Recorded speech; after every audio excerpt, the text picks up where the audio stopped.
Rogol, kehilangan wang akibat diperdaya kenalan media sosial. Itu antara perkara yang mungkin terjadi kepada mereka yang bersifat naif. Mudah percaya pada pujian dan janji manis antara faktor utama yang boleh membawa padah kepada diri seseorang. Terbaharu, seorang pelajar tingkatan 3 dirogol oleh lelaki yang baru seminggu dikenalinya menerusi aplikasi Facebook. Mangsa yang berumur 15 tahun dilaporkan mengikut suspek berusia 32 tahun dengan menaiki kereta pada jam 12.30 malam. Selain itu, terdapat juga kes di mana seorang pemuda kerugian kira-kira RM19,000 selepas ditipu rakan yang baru dikenali untuk menjadi rakan kongsi sebuah perniagaan. Bahaya ada di mana-mana dan lazimnya mereka yang bersifat naif mudah menjadi mangsa. Oleh itu, setiap individu perlulah bersikap skeptikal dan lebih berwaspada dengan kenalan baharu supaya tidak mudah terpedaya. Kembali dalam Wanita Hari ini, itu tadi antara perkongsian berkaitan dengan topik kita hari ini yang mana naif sifat mengundang bahaya. Kalau kita tengok naif ni apa antara faktornya? Mudah percaya dan juga mungkin kurang pengetahuan, pengalaman sekeliling juga memainkan peranan, Fiza. Banyak faktor-faktor yang boleh menyebabkan seseorang itu mudah diperdaya ataupun tiba-tiba menjadi naif. Tak kiralah sama ada dari segi faktor latar pendidikan, cara pembesaran ataupun keadaan sekeliling. Ini yang nak kita kongsikan bersama dengan tetamu kita di studio hari ini. Kita bersama dengan Tuan Kamal Afandi Hashim selaku penganalisis jenayah. Apa khabar? Baik, alhamdulillah, Fiza.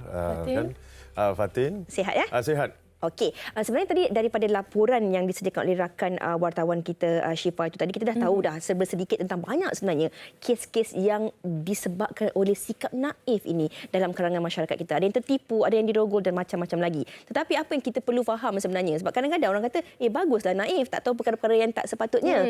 Tapi terlalu naif pula boleh menjadi satu masalah yang besar. Kalau Tuan Kamal boleh kongsikan. Tepat sekali. Dia ada skala tu. Skala satu memang naif kira tahap-tahap memang tenuk lah. Minta maaf cakap lah. Saya tak tahu nak gambar punya skala dia tu kat bawah sekali. Naif. Kalau cakap 5 campur 5, 13 pun dia percaya. Okey. Lurus. Bumi bentuk 4 segi pun insyaAllah dia percayalah. Satu lagi skala yang sini ni. Dia tak naif tapi dia semua tahu. Serba tahu. Tetapi sebenarnya kedudukan kita adalah di tengah-tengah. Kan? Kita harus mempunyai daya tapisan. Cuma sekarang ni hakisan ni dia berlaku, kita tak nampak. Dia macam inilah. Dulu kalau yang nak couple ke nak jumpa orang ni tapisan banyak.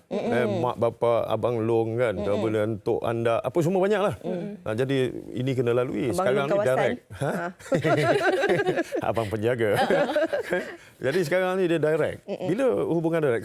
Kalau dulu Fiza mungkin terpaksa ketuk botol kan, nak jumpa saya mungkin baru buka tingkap. Jom beritahu orang. Oh, penatlah pagi ni. Oh, kan. Okey. Fatin mungkin nak pergi kelas nasyid kejap kan, nak berjumpa ni. Tetapi sekarang anda boleh berjumpa secara digital depan-depan dan ini yang menghakis dan menghakis seseorang itu, pertahanan seorang itu dan meningkatkan peluang untuk penjenayah itu memanipulasi keadaan. Tapi bercakap mengenai tingkat apa, orang kata jenayah tu lebih tinggi. Adakah sebabkan faktor dulu tak ada media sosial, tak boleh nak DM lah, PM lah. Ada pengalaman ke Fatin? Bukan pengalaman, tapi nak cakap macam ada pengalaman daripada hati lah nampak. Bukan macam mana tapisan ataupun kita nak elak untuk jadi naif tu. Dulu pun berkenaan tapisan tu satu media sosial tu kan, bagaimana media mempengaruhi, menyebabkan semua orang mempunyai akses. Sebenarnya pasal akses, semua ada akses. Tetapi satu hal yang tidak berubah dari dulu sampai sekarang ni ialah persiapan yang dibuat oleh suspek-suspek, orang-orang yang ambil kesempatan ni. Itu banyak.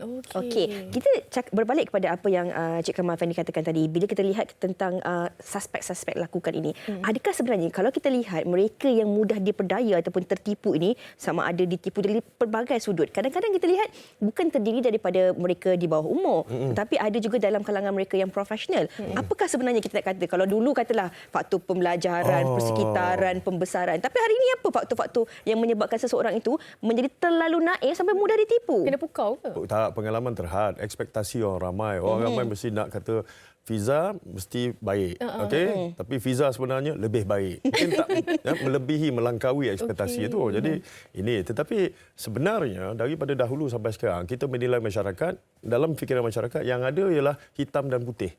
Watak manusia tu, kalau cantik mesti baik, kata. Kalau handsome, ya Kalau mesti kaya. Kan? Kemudian tu begitulah kita hitam dan putih. Sebenarnya tengah-tengah pun ada kelabu. Kelabu ni lah yang menipu ni.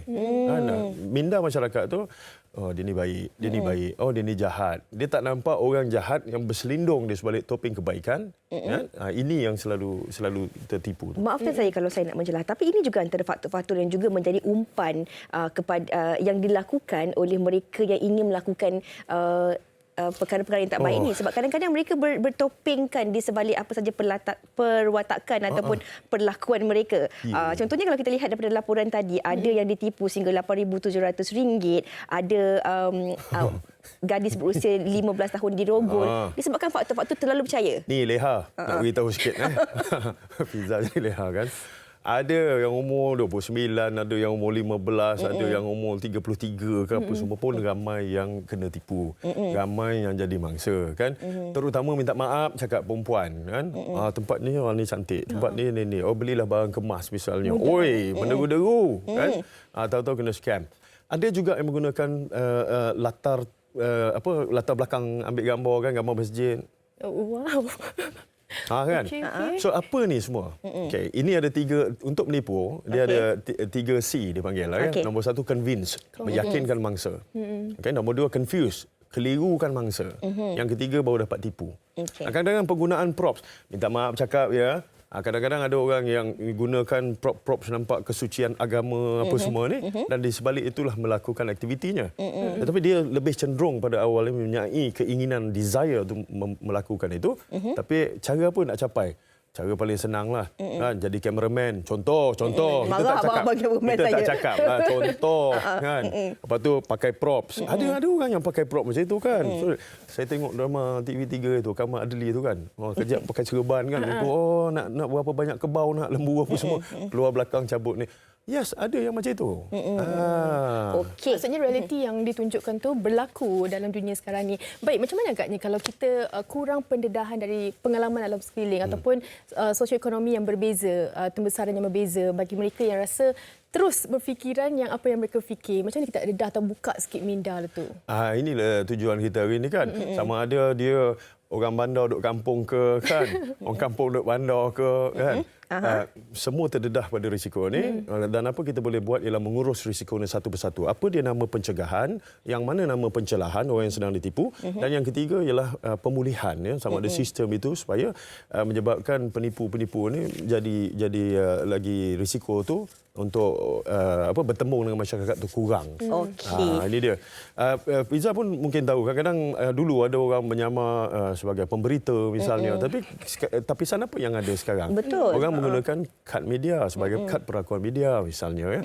Begitu juga ada. Pasal saya pernah kerja wartawan dulu. Saya setuju dengan apa yang dikatakan oleh Kamal Fendi ni, kerana kadang-kadang hari ini dunia tanpa sempadan dan juga batasan dengan adanya media sosial ni meletakkan kadang-kadang ramai dalam kalangan netizen ni merasakan bahawa mereka adalah wartawan, sedangkan mereka tidak mendapat orang kata pemerhatian, mereka tidak melaporkan berita yang sahih, yang telus, tapi mereka lebih banyak menggunakan media sosial itu sebagai peranan untuk apa yang ingin mereka lakukan di sebaliknya. Ada keinginan-keinginan tertentu. Tapi tak apa, kita nak kongsikan juga topik ini dengan seorang lagi artis kita di talian ketika ini. Dia bersedia di talian juga. Kita bersama dengan Rina Diana, ataupun biasalah siapa tengok Kampung People, Lailer. Apa khabar Rina? Hello. Sihat Rina? Dengar? Rina sihat ke?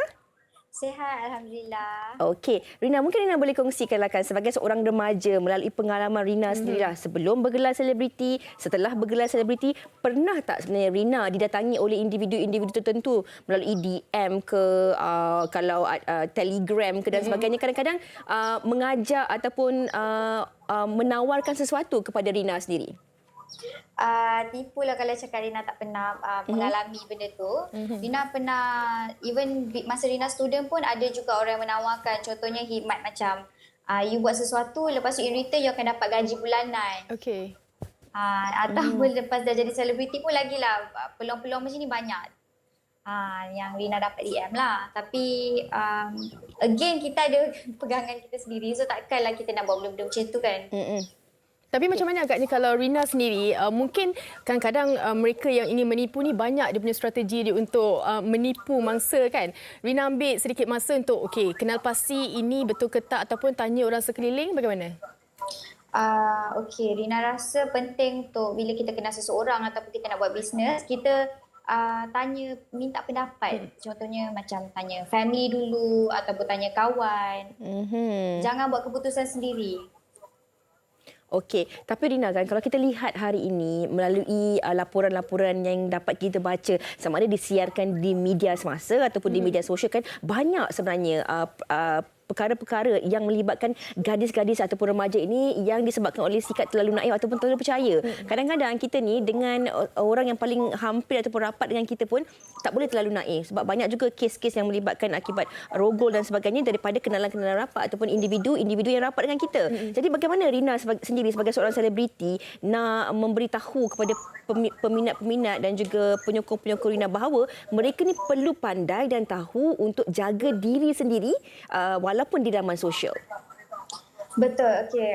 Mungkin kadang-kadang ramai perempuan mungkin hidup tak berapa senang ke ataupun mudah terpedaya. Macam contoh kalau dari segi percintaan, mungkin lelaki tu mungkin ada rupa handsome sikit, cakap baik sikit. Lepas tu kita, perempuan kita ni Cairlah. kita ni fikir emosi. Kita perempuan suka emosi. Jadi kalau orang tu dah cakap baik ataupun dalam bisnes pun kalau dia bagi kita bulan dan bintang, kita mesti percaya. Tapi bagi Rina nak nasihat ke orang kat luar sana supaya jangan mudah terpedaya. Mungkin mungkin kita boleh berbalik-balik pada kita ada pegangan agama kita sendiri. Jadi nak buat apa-apa pun kita kena fikir, jangan mudah percaya orang. Lagi-lagi sekarang ni banyak kes macam-macam kan. Kalau kita susah nak percaya kawan rapat kita, kita tanya pada ibu bapa kita yang paling penting. Jadi sebab ibu bapa kita mesti nakkan yang terbaik untuk anak dia. Jadi Rina, tanya keluarga dulu. Rina pernah tak ada dalam kalangan ahli keluarga ataupun rakan-rakan yang pernah menjadi mangsa penipuan ke ataupun kerana terlalu percaya ni? Ada tak kes-kes yang terpencil mungkin tak dikongsikan di laman sosial tapi ada melalui pengalaman Rina sendiri? Sejujurnya dalam family Rina tak ada, tapi Rina sendiri sebelum ni pernah nak buat bisnes kosmetik. Rina ada bisnes Rina sendiri. So masa dalam perjalanan nak buat bisnes tu, Rina jumpa macam-macam orang yang cuba nak menipu juga. Contohnya dari segi duit ataupun jadi Rina cakap bertanya kepada orang yang pakar. Okey. Rina macam ada tak apa-apa nak ditanyakan kepada Tuan Kamarul berkenaan dengan topik? Jaafar. Dia pun nak jadi Jaafar. Kita tanya kat Tuan Kamal, ada tak nak tanyakan sesuatu? Okey, selalunya ini pendapat saya, apa yang berlaku kat luar tu dia akan datang dengan keterampilan untuk meyakinkan you semasa deal tu, betul? Betul. Jadi nampak credibility-nya kat situ, betul? Betul. Dan kemudian dia nak urus niaga tu berlaku dalam masa tempoh yang pantas, betul? Betul. Dan tiba-tiba duit dapat dalam pulangan dia, bila kita dengar 2-3 kali ganda lagi banyak dapat. Jadi that's why kita mudah percaya. Jadi macam mana tu? Kalau nak transfer akaun saya pun boleh juga. Kan? Tapi adalah benda-benda yang boleh buat sebenarnya ni kan. Tapi malangnya untuk public, dia tak ada akses kadang-kadang. Kalau misal perkhidmatan dia lain, dia boleh cek dulu orang ni ada rekod jenayah ke tidak, misal tadika ke. Tetapi kalau dalam hubungan ini, hanya apabila kejadian tu berlaku, baru tahu orang tu ada Selepas rekod. itu. Selepas itu. Okey, itu di antara perkongsian. Baik, terima kasih kita ucapkan kepada Rina atas perkongsian dengan penonton wanita hari ini. Okey. Terima kasih. Terima kasih Rina. Terima kasih. Jaga diri. Okey. Jadi mungkin kita boleh kongsikanlah lagi. Ini mungkin kalau kita cakap tentang mereka yang mudah mempercayai, tertipu dan sebagainya ini, naif ini bukanlah saja kalau kita nak fokuskan kepada mereka yang tidak popular, tidak profesional. Tetapi ia boleh terjadi kepada semua ataupun sesiapa. Kadang-kadang kan kita ni kerana terlalu tak nak ada sikap tidak percaya ataupun bersangka buruk terhadap orang. Atau bersungguh-sungguh kita nak sesuatu. Sampai ada kalanya makan diri sendiri. Ini kita tak nak ni. Mungkin kita boleh kongsikan. Betul, katalah Fatin minat nak berlakon. Saya datang sebagai casting manager. Oh, you nak berlakon tak? Nampak meyakinkan. PSA je pun. PSA je, iklan je. Tapi cerita 1 macam minit. filem ni kan. 30 second punya kan. Tapi cerita dia pun dia. So, kemudian isolate. Ini yang kata tadi tu kan. Mula-mula gunakan prop apa-apa supaya meyakinkan dia. Tunjuk gambar. Dan dia kerana keterujaan itu, dia tidak meneliti segala-gala bahagian ini. Dia kawan dia kata, orang ni betul lah ini. Hey, kau jangan, kau tuduh-tuduh orang tak baik tau. Tapi sebenarnya hunches kawan dia tu betul. Jadi ini kadang-kadang pertimbangan kita ni swing tak kira muda ke tua ke apa. Samalah kan. Tak nak bersangka buruk lah ni konon-kononnya. Tak nak sangka buruk tapi pasal kita nak sangat benda tu. Fiza misalnya suka satu produk. Fiza nak beli tengok review Fai. Tapi sebenarnya saya dengan Fatin dah pakat dah. Tahu Buat review 5 baik gila. Saya nak kan? tengoklah kalau ada nama Mak Effendi dengan Fatin Hamimah You Yusof, ambil. saya jangan ambil. So this is how to lead seseorang. You convince dia confused. Confused kan, keliru kan. Oh, saya sebenarnya nak jumpa tapi bapak saya perlu duit untuk operation. Boleh tak masukkan duit? Ni sebelah malam ni. Besok pagi saya bayar. Saya kira ini juga modus operandi yang banyak digunakan bagi meraih simpati dan juga orang kata ini menjerat mangsa-mangsa yang diinginkan. Fatin, silakan. Macam Tuan-Tuan Kamal sendiri ada tak pengalaman yang kita rasa benda ni tak logik lah tapi benda tu berlaku menyebabkan berkaitan dengan Naif ni? Saya tak mau prejudis pada kes-kes panas yang berlaku 2-3 minggu lepas lah kan, melibatkan seorang yang dikenali ini ya. Jejaka dia sedang disiasat bagi beberapa allegation yang dibuat tumahan itu. Tetapi sebelum itu pun ada macam itu juga orang yang di depan tu nampak minta maaf cakap ya Islamik tapi sebenarnya menyimpang daripada apa yang dia buat sebab dia gunakan itu tonggang lah bahasa sekarang tonggang supaya dia dapat apa yang dikehendaki dengan mudah. Okey. Tapi kalau kita nak lihat dalam banyak situasi ataupun kes, kebanyakan masyarakat juga mungkin menyalahkan mangsa-mangsa ini kerana mereka tidak bijak, tak tahu berfikir, dah dewasa dan sebagainya, kenapa tak boleh membuat keputusan yang lebih telus. Tetapi kalaulah mereka telah pun menjadi mangsa, apa antara tindakan-tindakan yang boleh dilakukan oleh mereka? Tak kira lah, kita tidak ada limit di sini ya. Dari kes jenayah tu ada berapa tahun. So apa yang perlu dilakukan ialah membuat laporan polis. Tak kira berapa lama lah. Cuma satu kita kena sedar, kualiti bukti itu dari segi forensik itu, forensik ni akan merosot. Bila kita lagi lambat kan kejadian, lagi lama benda ni lagi kurang dia punya kualiti lah. Itu yang boleh menjejaskan kes. Ada dalam keadaan yang tidak selamat untuk kes itu dibawa. Ini kena faham. Contohnya katalah tilam yang digunakan ataupun bantal misalnya kan, kusen kereta. Kereta dah jual, mana nak cari kan. Contohnya lah lokasi-lokasi itu untuk mendapatkan bukti fizikal, biologikal dan pada sebab kalau saya sentuh mana-mana pembukaan, ini nama LOCARD principle, LOCARD, LOCARD, saya transfer. Saya apa yang ada kat tangan saya pergi kat sana, apa yang ada pada permukaan tu pindah kepada tangan saya. Dan ini adalah pembuktian. So kalau saya ni misalnya dicabul, Fiza kata, tetapi tak ada bukti fizikal yang mengatakan saya ada menyentuh dia ke kan. Jadi dia satu tumahan, sebab itu dia memerlukan siasatan dan manusia boleh tipu. Cakap. Tapi peganglah kepada fakta, satu. Yang kedua, percayalah kepada forensik. Okey, kalau macam kita kata peranan orang sekeliling menyebabkan Naif ini mungkin dia takut untuk mengadu ataupun melaporkan sesuatu. Bagaimana Tuan Kamal untuk orang naif ni, by definition, dia juga senang dimanipulasi oleh fiction-fiction yang berlaku ataupun kadang-kadang yang tidak nyata. Jadi kawan-kawan ni memang kena sentiasa cakap dengan dia, kau tak percaya, jangan cakap mulut je. Kau tak percaya ke, ni kau kena tipu ni, tak adalah, mana boleh ni kan. Dia takkan tipu aku. Dia takkan tipu. Gambar profil tu, kan, bersongkok, kata kan.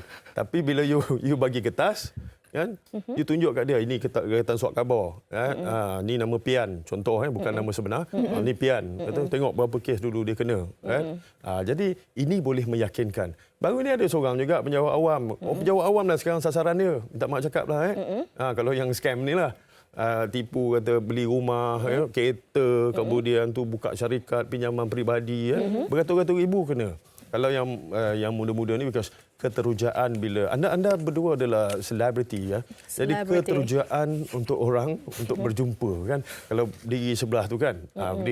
Saya mungkin katalah kalau saya kerja doktor haiwan, siapa nak ambil gambar apa dengan saya? Sebelah saya mungkin Kaldai, mungkinlah. Tapi kalau saya kerja doktor gigi, mungkin ada orang nak ambil kan. Contoh. Kita akan menyanyi kejap lagi. Ya ke? Dia menyanyi ke? Wah, saya tak tahu pasal tu kan. Jadi nasihat saya di luar sana, jika anda rasa tertipu, terpedaya apa semua, perkara pertama pegang pada fakta. Dia cakap dia kerja sini, cek check, Okey. check. Itu minda kena open. Nasihat kawan-kawan, dengar. Okey, itu nasihat. Tetapi saya nak, kalau boleh Cik Kamal kongsikan kepada penonton-penonton kita, kalaulah ada dalam kalangan anak kita, ahli keluarga ataupun diri sendiri yang merasakan diri anda telah ditipu ataupun dicabuli dan sebagainya, apa antara tindakan yang perlu mereka lakukan tanpa menunggu masa-masa tertentu? Untuk berhenti, dua kelas. Satu, untuk berhenti daripada terus ditipu. Kedua, jalan keluar, strategi untuk menanganinya cara undang-undang. Jadi, satu kena ingat, kita bukan, jom kita pergi report. Dia takkan buat. First, you kena stopkan dia daripada dia ditipu tu. Bagi dia sedar dulu. Kan dia sedar, aku tertipu. Oh tidak. Okey, ni sedar, stop first. Second stage baru, okey, sekarang dah sedar apa semua, collect the evidence and all, and submit. Buat laporan. Ini tindakannya. Kalau misalnya ada eksploitasi seksual misalnya, terus pergi buat laporan di balai polis. Kalau baru berlaku, pergi dekat OSCC Hospital. Okey, kalau baru berlaku tu, ini yang mungkin kadang-kadang ramai juga dalam kalangan kita tak tahu. Adakah kadang-kadang disebabkan terlalu panik dan takut kan, dan tak ada pendedahan juga. Mereka tak tahu apa dilakukan. Mungkin ada melalui pembacaan kata okey jangan mandi dan sebagainya. Apa yang perlu dilakukan sebenarnya? Itu sangat betul. Jangan mandi itu supaya tidak menjejaskan barang bukti fizikal ataupun mencemar evidence itu. Tapi itu kalau orang berpakaian ni janganlah taruh serbuk pencuci, hilangkan kesan-kesan sebab ini diperlukan. Dan saya boleh sebut dengan selamat, tetapi saya memilih untuk tidak menyebut berapa tempoh untuk anda pergi buat laporan sebab nanti penjenayah kurung. Dia kurung fatin, tak mau bagi keluar sehingga tempoh tersebut, tak bagus kan? Cari sendirilah nanti. Tetapi kita kena simpan semua sekali evidence ni, jangan dicemarkan dan serah pada pihak berkuasa untuk buat siasatan. Forensik tak pernah tipu. Saya kira menjadi seorang individu ini, tak kira siapa kita, berapa umur kita, kita kena sentiasa mendidik diri kita untuk mempelajari sesuatu yang baru. Apatah lagi untuk keselamatan diri kita, insan-insan sekeliling kita, apatah lagi bagi wanita ataupun anda penonton yang bergelar ibu bapa yang mempunyai anak gadis atau anak lelaki, tak ada siapa daripada kita ini terlepas daripada sebarang bahaya. Jadi apa pun yang berlaku, terus melaporkan, jangan takut, dan juga sokongan daripada keluarga ni sangat penting. Kalau ada masalah yang berlaku kepada ahli keluarga kita supportlah dia. Kita kena sokong, insya-Allah. Terima kasih banyak-banyak kita ucapkan kepada Tuan Kamal Afandi Hashim selaku penganalisis jenayah. Kita harapkan topik yang telah pun kita kongsikan hari ini tentang sikap naif ini yang boleh mengundang bahaya sedikit sebanyak dapat memberi manfaat yang berguna kepada anda penonton-penonton wanita hari ini dan juga kepada kita, Fatin. Betul. Dan kita nak berehat dahulu seketika, sekembalinya nanti seperti yang dikongsikan oleh Tuan Kamal tadi. Siapa tu? Ada Dr. Gigi yang pandai menyanyi. Fatin akan bersama dengan Dr. Hafizana selepas ini. Jangan ke mana-mana.